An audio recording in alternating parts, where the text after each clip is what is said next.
दोस्तों ये video last तक देखिएगा क्योंकि इसमें बोलबम का अपडेट देने वाला हूँ। देखिए खेसारी लाल के इस बार के पहला बोलबम का गाना होगा, अहिरान स्पेशल के ऊपर गाना आने वाला है क्योंकि अखिलेश कौशिक सर ने ये पोस्ट किए, देख सकते हैं। और ये संपूर्ण फिल्म से आएगा। और कल खेसारी लाल यादव कुछ गाने की शूटिंग भी किए थे, गाना गाए भी थे। पोस्टर आप लोग दिखा रहा हूँ।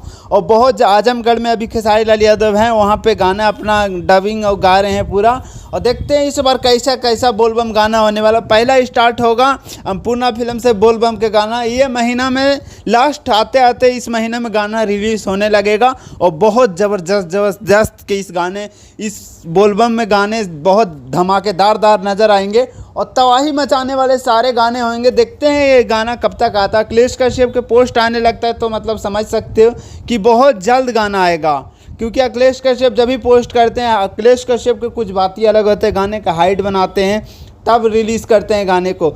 ज़्यादा कुछ नहीं बोलता हूँ। मुझसे बात करना है तो इंस्टाग्राम का लिंक दे। Okay bye, love you. मिलता हूँ नेक्स्ट अपडेट के साथ।